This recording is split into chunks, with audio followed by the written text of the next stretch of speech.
Hey folks, welcome to Metroplexity.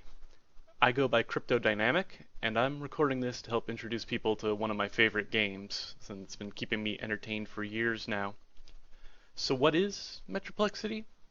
It's a browser-based RPG, the brainchild of a dev who goes by Kinak. The majority of the gameplay is single player, but there's multiplayer by way of PvP, as well as occasional events where the combined actions of the player base influence the overall outcome. If you're familiar with Kingdom of Loathing, there's some basic similarities, but there's differences in theme and specific mechanics. Metroplexity is definitely a more serious game. The theme is almost, I want to say, Cthulhu punk.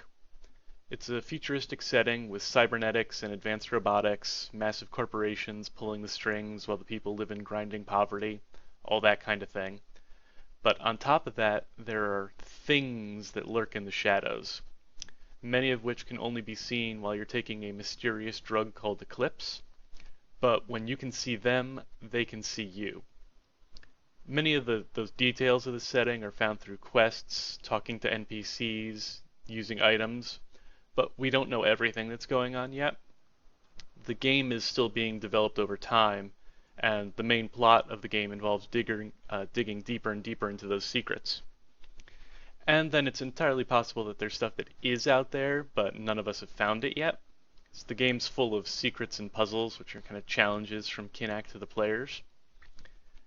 As far as the basic mechanics, every day players are allotted 25 energy, 10 hunger, and 10 body. Exploring, fighting, crafting, all those kinds of things cost energy. And then you can regain energy by eating food or taking drugs or waiting until the next day. So food uses up hunger, drugs use up body. In addition to gaining energy, you can also get various buffs and things like that from taking those. Over the course of the next several days, it's my intention to provide a run-through of the main quest line of the game. But you should bear in mind that there are multiple ways of dealing with many of these quests, and there's even branching options, so I'm not going to be showing everything, and I probably won't be going too much into side quests either, although I may do a bit of those. I'm going to try to explain things bearing in mind someone who's never played the game before, but my apologies if anything sounds a bit obscure. I've been playing for long enough that a lot of the things in here have become pretty ingrained for me. Also, please forgive me if I flub anything. Due to the nature of the game, a second take kind of means finishing and then starting over once I've started spending any energy. That also means that although I have a general plan for this run, there's things that'll end up being decided on the fly based on what resources I have available at any given time and whether or not I do well in some fights. Okay, all that having been said, this is the intro to the game. You are in a slum called Southside in the city of Metroplex, which is where the game takes place. And you're doing odd jobs for a guy named Mikhail. And you wake up to have a message from him. So you can check your messages. You can see that I got a message from Mikhail here. This interface is used both for sending messages between players and also for some messages from NPCs or system messages. So since I checked my message, I got a contact added. This is where most of your conversing with NPCs happens, is from the contacts list. So I can click on Mikhail and start talking to him, and he's telling me that he wants me to figure out what's going on with all the bums going crazy. So yeah, I'll help him out. And he's going to send me 50 credits. That's the currency in this setting. I could let him keep it, but having him make his restaurant better doesn't really help me out that much. You can do it if you want to be nice, and if you keep letting him keep money, you can eventually get some better stuff, but I'm just going to take the money. So, got the 50 credits. Okay, so now I'm going to adjust my list of techniques, and we can start talking about combat. These are the default techniques that everybody starts with, and if you see those numbers there, the way that combat works is that you are going to be dealt a hand of 5 techniques out of their total list, and you want to try to make chains of them. So you could do punch, dive for cover, single shot, short burst. You could do single shot, dive for cover, anything, but you can't skip over numbers, and everything has to be in either ascending or descending order. I am going to be focusing on ranged for this run, so I'm going to really evenly distribute these. You got to have at least 15 techniques in your deck. If you run out, you lose the fight, and if you have fewer than 15, the remaining techniques get filled in with a chain 5 technique called do nothing, which is pretty useless. So the available stuff here is punch. This is a melee technique, and then dive for cover is evasion, single shot and short burst are both ranged. There's also a few other kinds. There's fire techniques, stealth techniques, etheric techniques, which we'll get into what etheric means a bit later, and also a few techniques that are unclassified. And all of them have different power and defense values. So equipment can buff your ranged power or your ranged defense if you have a really good gun or a bulletproof vest, something like that. So you want to balance that around what power and defenses your enemies have and what good techniques you have and all that sort of thing. And there are a lot of techniques that you can get. For now, we start with this, but especially once you finish a run through the main quest line and start getting into side quests and things like that, lots of techniques. But for now, I'm going to go with ranged. So I'm going to start with dive for cover because this lets me avoid damage from melee, ranged, and fire attacks. And that's useful.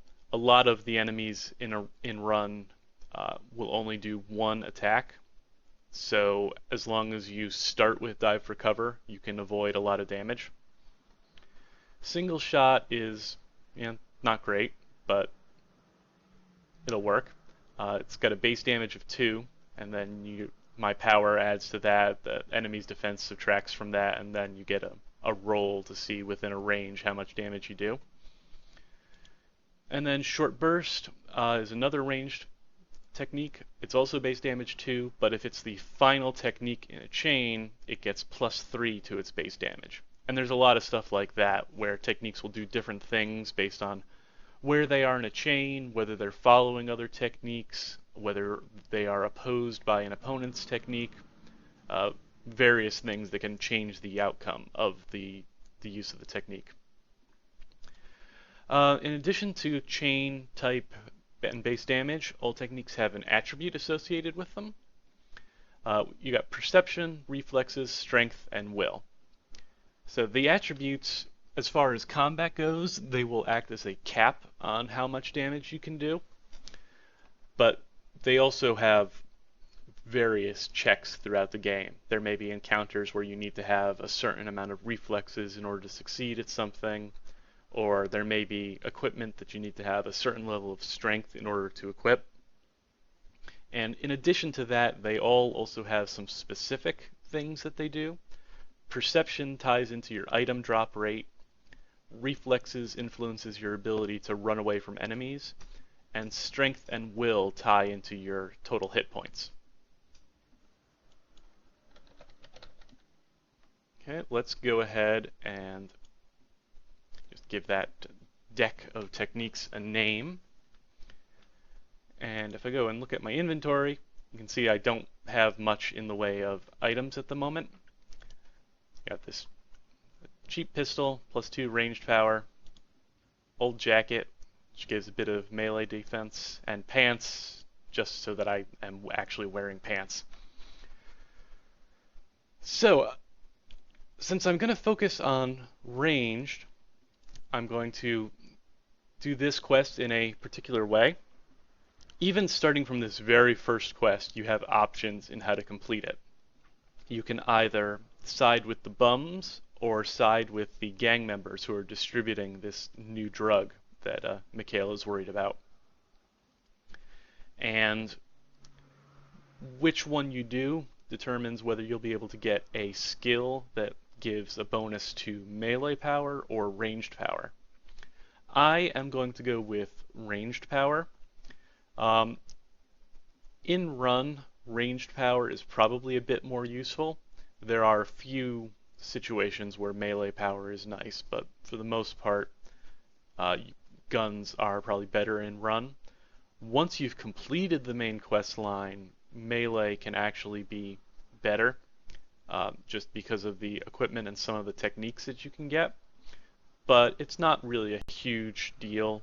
You'll be able to do either. It's just a matter of a little bit of bonus power for which skill you took. You can also, in theory, do some of the other technique types as your primary in run, but people don't generally do that because it takes a while before you can actually learn those techniques. You don't actually have to kill anybody. You can just run away from fights. You can make it through the entire game without actually having to kill anybody. But that can be rather time consuming. So let's go ahead and get started. This is Southside Park, and I'm going to start adventuring. So when you adventure, there's basically three kinds of encounters. There are other kinds, but the three main kinds are choice encounters, combat encounters, and non-combat encounters. This is a choice encounter. So I reach the encounter and I have options for what I want to do. They might get you some experience, they might get you an item, they might result in a fight. A combat encounter, you just straight up get into a fight. And a non-combat encounter is something just immediately happens. You don't have a choice in it, and you also don't have to fight anybody. So since I am planning to go with ranged and I want to get the range skill, I'm going to help the gangers here rather than the homeless folks. So I could help the ganger, I could try and help the homeless guy and fight off the ganger, I could just watch and get some experience, or I could slink away.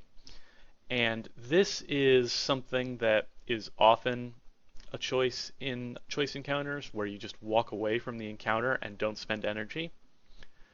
You can do that up to 5 times, and then it costs 1 energy. So every 5 walkaways, you spend 1 energy, which can be useful. If an area has a lot of choice encounters, it means you don't spend quite as much energy trying to get something you want as you might otherwise.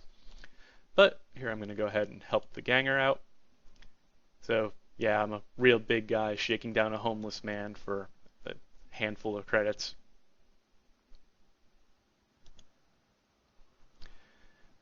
The gangers do not necessarily like me, though, but because I'm trying to help them out, I'm going to not kill this guy, and we'll show off some more combat a bit later. Nope, but I'm failing to run away from him because my reflexes are so low. I'm going to have to fight him.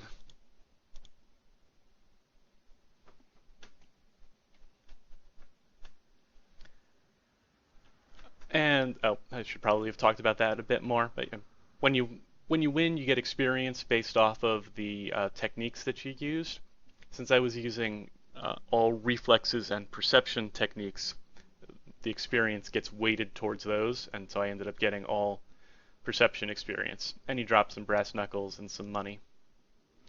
Okay, a bum I don't mind fighting. So, as the combat hints here say, yeah, dive for cover, single shot, short burst is a good option. Dive for cover means he's probably going to do an attack in his first pass and nothing after that, so I can avoid much of the damage, then shoot him, and then do short burst, and since it's at the end of a chain, it's going to do a bit extra damage. And I got some reflexes experience this time. As you can see, some more items. Those dirty rags are a usable item. You can look through them and find stuff. In this case, a pair of smelly old pants, which I'm going to equip because they have some melee defense on them. Okay, this is the encounter that you can use towards helping the bums. You have to get a particular kind of coat to give to this guy here. The old coat is not sufficient, but I don't want to help them out, so I'm just going to walk away, and it didn't cost me any energy.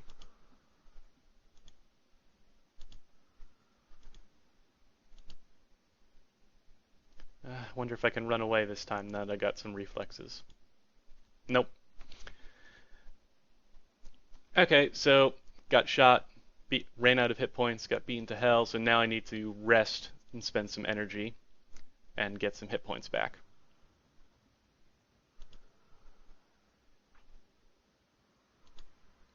Yeah, I want to avoid killing too many of those guys. Once I've helped out a bit, I believe they'll stop attacking me.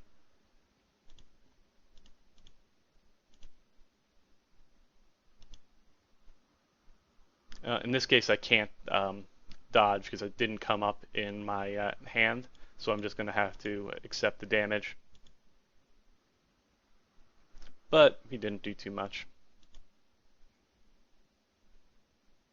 Well, I already know I'm not going to be able to run away, so I'm just going to have to fight the guy.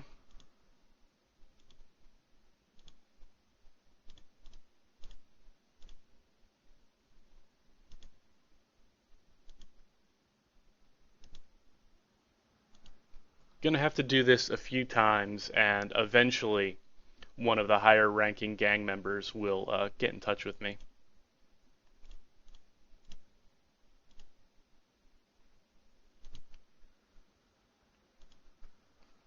I'm gonna equip that garbage sticker. After combat, sometimes that'll let me pick up some extra bits of garbage like those tattered newspaper pages or dirty rags. Yeah, there's some food. These half of a sandwich that I found in some dirty rags, not very good food, so I'm not actually going to eat it.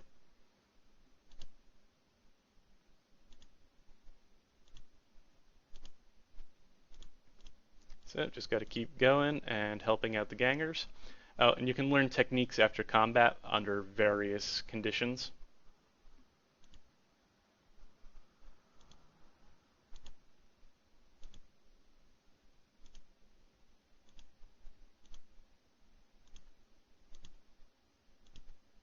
Okay, so now I've helped out enough and I got a new contact, Carlos. So now he's added to my contacts list. Talk to him, and by asking him if he's got any hookups for weapons, I unlock access to Little Eddie's, which is a place here in Southside. And I can also ask him about the drug, and he will send me some Eclipse.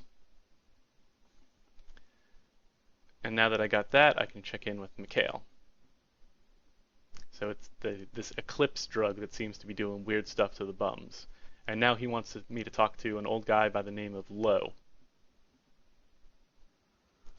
So now I can talk to him and ask him what he knows about this drug. And Lo is an important character in the overall story. He's one of 4 main characters you deal with, basically. He knows a lot more about what has really been happening than he'll admit at first, and you start being able to get more and more information out of him as you progress through the plot line. I'll give him that sample. Yeah, drug does some weird stuff to people. But it's also hard to make, so he's wondering how some random gang is getting their hands on the stuff and how they're selling it for really cheap.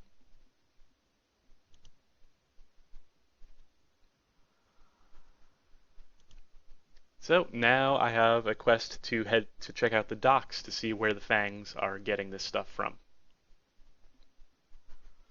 So now I can go to the Metros subway here. But first, let's show you Little Eddie's is this building here. So I now have access to this. Can buy some not particularly interesting stuff. This Eddie's training ticket here is what I'm going to want to get because that'll get me the skill. But I need 100 credits to buy it, and then I need to spend 5 energy to use it. So I'll be coming back here later. So I can spend 5 credits and head to the docks. And since it's my first time heading to this new area, I get a little bit of intro text here.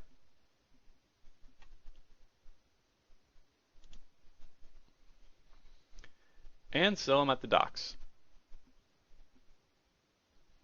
Now there's all these warehouses here. 3 of the 4 have stuff in them. This one down here is just for a side quest.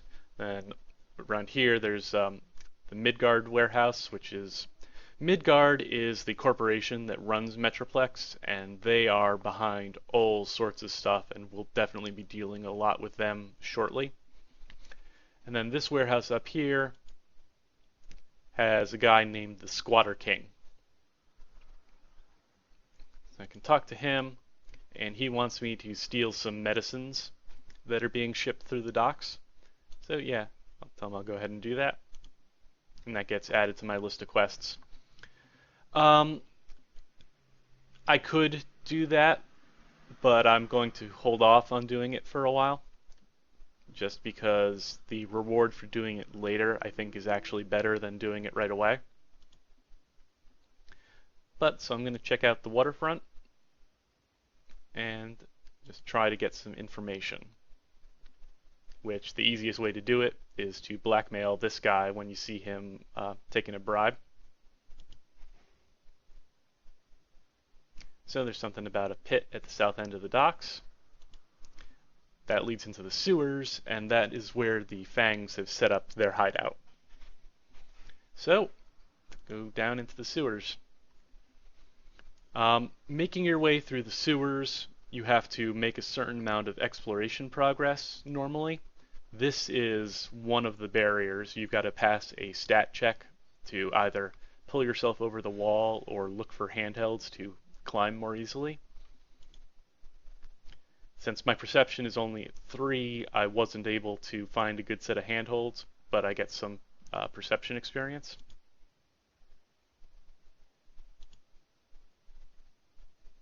Oh, right, my reflexes aren't high enough to dodge past the rat. And that was the garbage sticker kicking in. Though fighting that rat, the dirty old trench coat is actually something I kind of want to have. But okay, so I was looking for some of these guys because I want to get another one of those Eclipse pills.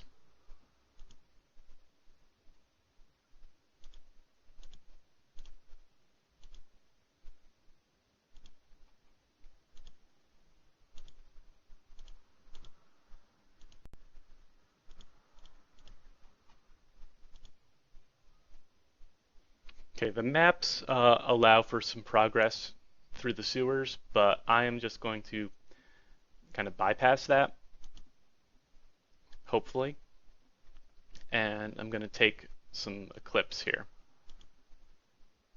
So that cost 1 body, and I got 5 energy of etheric, and so now I'm going to start seeing weird stuff. Having this or some similar effects active causes new encounters to become available, and occasionally will block off other encounters. Now, I only have 3 energy left for today, so I may not get to the thing that I'm hoping for, but we'll see. And I might as well equip this heavy pistol as a better weapon, because this is +4 ranged power.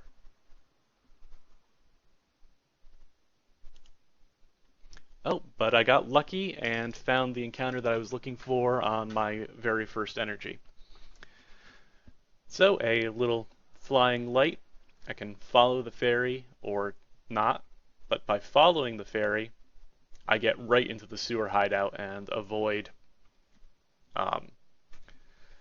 having to make my way through the sewers the long way. Most of the time, this shortcut is probably worthwhile, so it's something to bear in mind. So now I'm inside the sewer hideout. Um, well, I might as well spend my last 2 energy. Um, how am I doing on perception XP? So I need 3 more XP to get my next point of perception. I believe, let's see, what is it that I need? I think I need to get up to 6. Yeah, so I'm probably going to fail a check a couple times, but there's not that much left to do today. Actually, yeah, this is another etheric thing that happens in the sewer hideout. That might actually be pretty useful. Yeah, because instead of doing the perception check, since I'm etheric, I can just follow this guy. Basically, there's encounters that open a security hole in here, and then the security hole itself. The perception check would be trying to follow some gang members and trying to keep an eye on them. And without more perception, I would lose track of them. But because of this guy, I can just follow it, and it points me towards a gap in the patrols. However, to actually make it past that gap, I'm going to need some stealth power. So I'm going to rearrange these things a little bit. Keep an eye on my current modifiers. I want to unequip the heavy pistol and equip the dirty trench coat, because that has some stealth power on it. And the reason I'm doing this is because I want to make stealth power my highest power and not have any ranged or melee power, because I want to go to my gang hideout. So gangs are an important part of Metroplexity. You're not required to join one, but I would definitely suggest doing so. They are the base from which PvP happens, but even without that, there's bonuses that you can get from them. You can make uses of the hideouts that are in several areas of the game. They improve your results from resting. You get more hit points, and the first time per day you can get some stuff from a medicine cabinet if there's one installed in the hideout. There's various things you can do to get experience, like you can spar in the sparring ring or train in the target gallery, as long as other gang members are either there for you to spar with or have recorded stuff for the target gallery. The recording happens by this gallery visor, and actually, since I don't have another hat, I might as well wear that. If people have been filling the scrap pit, you can get various items from that. And also, importantly, you can, once per day, per hideout, arrange a shipment with your smuggler and spend some gang resources to get various things. So I'm going to get a basic weapon. And since I have stealth power but no melee or ranged power, I'm going to get the Wicked Knife, which is +5 stealth power. And also makes it more likely to get PvP encounters when you're active in PvP. With ranged power or melee power, you could get a ranged or melee weapon. But since I need to sneak through some stuff, I want to have plenty of stealth power. And let's go ahead and put that on. So since I found the security hole, my next encounter should be this. And you can either creep quietly, which is a stealth check, dash through, which is a reflexes check. Wait patiently may be a will check, but I don't know that anybody has ever actually managed to successfully get through here with that. So I'm going to go ahead and creep quietly, and I successfully made it past the guards and made it a bit deeper into the hideout, which will start unlocking some new stuff. But that's all my energy for today. I could eat some food to try and generate more, but this is really not good food. So I'm going to save my hunger. You can bank up to 40 hunger and 40 body. So I'm just going to save it for a while, and later on I will get access to better food. So that's it for today. Tomorrow I will make my way through the sewer hideout. So see you guys next time.